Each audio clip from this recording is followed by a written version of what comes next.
कुंवारी क्यों है माता वैष्णो देवी। माता के अधिकांश स्वरूप सुहागिन की तरह पूजे जाते हैं।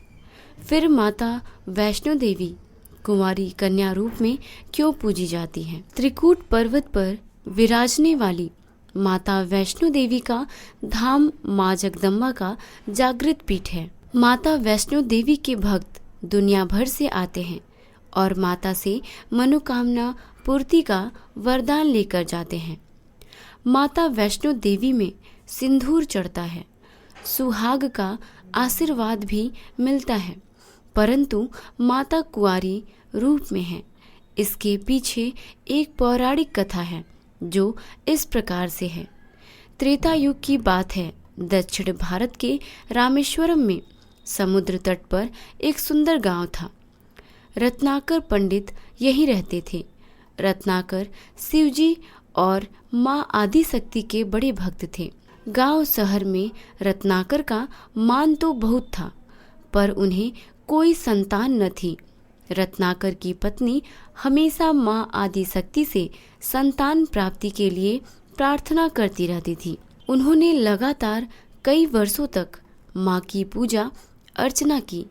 कई सालों से संतानहीन रत्नाकर की पत्नी की प्रार्थना एक दिन माँ ने सुन ली। वह गर्भवती हुई तो एक रात रत्नाकर के सपने में एक बालिका ने आकर कहा, मैं तुम्हारे घर आ रही हूँ, पर एक शर्त पर। मैं जो कुछ करना चाहूँ रोकोगे नहीं। पुजारी और सिद्ध पंडित रत्नाकर को यह आभास हो गया कि माँ आदिशक्ति के सत्य, रज और तम को दिखाने वाली 3 रूप महासरस्वती, महालक्ष्मी और महादुर्गा ने मिलकर ही इस कन्या का रूप लिया है। नियत समय पर इस दिव्य कन्या का जन्म हुआ।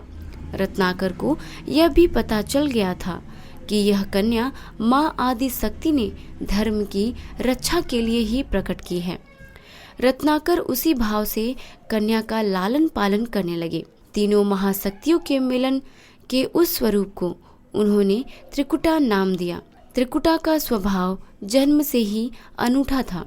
बचपन से ही वह पूजा पाठ और धार्मिक कार्यक्रमों को देखकर प्रसन्न होती। अभी 10वां साल शुरू भी नहीं हुआ था कि त्रिकुटा को यह पता चल गया था कि भगवान विष्णु ने भगवान श्री राम के रूप में धरती पर अवतार ले लिया है। त्रिकुटा ने यह व्रत ले लिया कि वह भगवान श्री राम से ही विवाह करेंगी, अन्यथा आजीवन अविवाहित रहेंगी।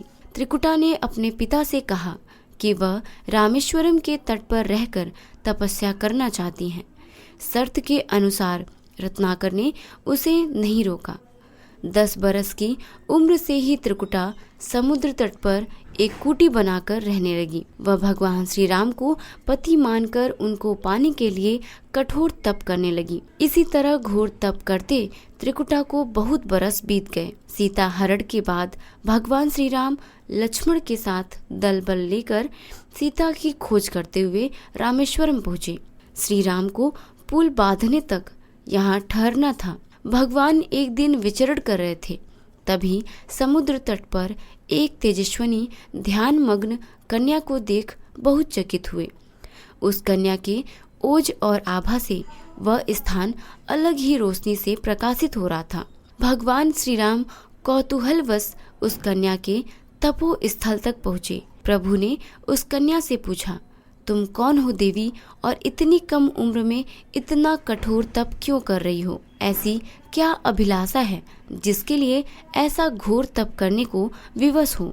कन्या ने भगवान को विनय पूर्वक प्रणाम करके अपना परिचय पंडित रत्नाकर की पुत्री त्रिकुटा के रूप में दिया। फिर अपनी प्रतिज्ञा बताई। त्रिकुटा जान गई थी कि उनके सामने साक्षात भगवान श्री राम ही खड़े हैं, इसीलिए उन्होंने निवेदन किया कि आप मुझे पत्नी के रूप में स्वीकार कर लें।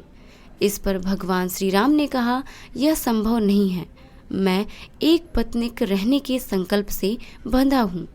अपनी पत्नी के अपहर्ता को दंड देने के लिए यहाँ तक सेना सहित आया हूँ। त्रिकुटा को यह सुनकर आघात पहुँचा।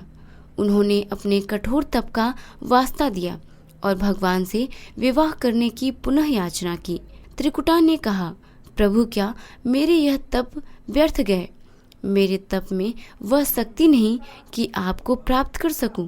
मेरा तप अभी कम है तो मैं इससे और कठोर तप करूंगी और तब तक जारी रखूंगी जब तक मेरी अभिलाषा पूरी नहीं हो जाती। भगवान ने कहा, जब मैं सीता का पता लगाकर लौटूंगा तब तुम्हारे पास आऊंगा। यदि तुम मुझे पहचान लोगी तो मैं तुम्हारी इस बात पर सही निर्णय करूंगा। त्रिकुटा को इस बात से बड़ी प्रसन्नता हुई कि उनका तप सफल है। भगवान ने उन्हें वरण का एक आश्वासन दिया है। इस प्रसन्नता के भाव से भरकर त्रिकुटा का उत्साह और बढ़ गया। उन्होंने और कठिन तप करना आरंभ किया। उनके तप का प्रभाव ऐसा था कि उनकी कुटी के आसपास का पूरा क्षेत्र एक अलग प्रकाश से प्रकाशित होता था।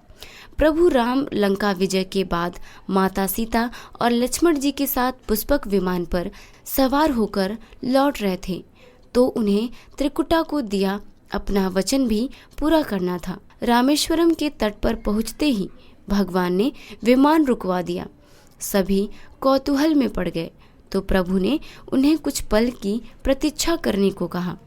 उसके बाद वह अकेले ही चल पड़े। सारी सेना भगवान की आज्ञा के अनुसार वहीं ठहरकर उनकी प्रतीक्षा करने लगे। श्री राम ने एक अत्यंत बूढ़े ब्राह्मण का वेश बनाया और देवी त्रिकुटा के पास पहुँचे। प्रभु उनके पास कुछ पल रुके पर त्रिकुटा उन्हें पहचान न सकी। भगवान ने उन्हें अवसर दिया पर उनकी लीला को देवी त्रिकुटा भाप न पाई। तब भगवान श्री राम अपने असली रूप में आ गए। उन्होंने त्रिकुटा से कहा, देवी मैं आपको दिए वचन के अनुसार आपके पास आया था परंतु आप इस परीक्षा में सफल न हो पाई। वैसे भी इस जन्म में सीता से विवाह कर मैंने एक पत्नी व्रत का प्रण लिया है, इसीलिए तुम्हारे साथ विवाह तो असंभव ही था। देवी त्रिकुटा कुछ निराश हो गई। भगवान ने उनकी मन स्थिति समझ ली और मधुर वचन में बोले, आपको निराश होने की आवश्यकता नहीं। आपका संकल्प पक्का है, इसीलिए मैं इसे खाली नहीं जाने दूंगा। इस युग में मैं व्रतधारी होने के कारण विवश हूँ।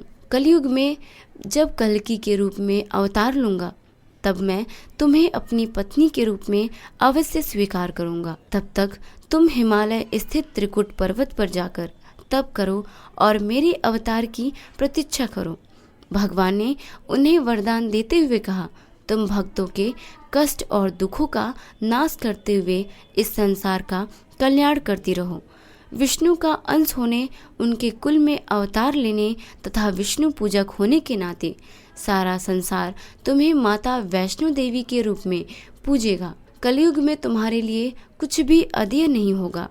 जो भी भक्त भक्ति भाव से तुम्हारी पूजा अर्चना करेंगे उन्हें तुम सर्वस्व प्रदान करोगी। भगवान श्री राम यह वरदान देकर चले गए।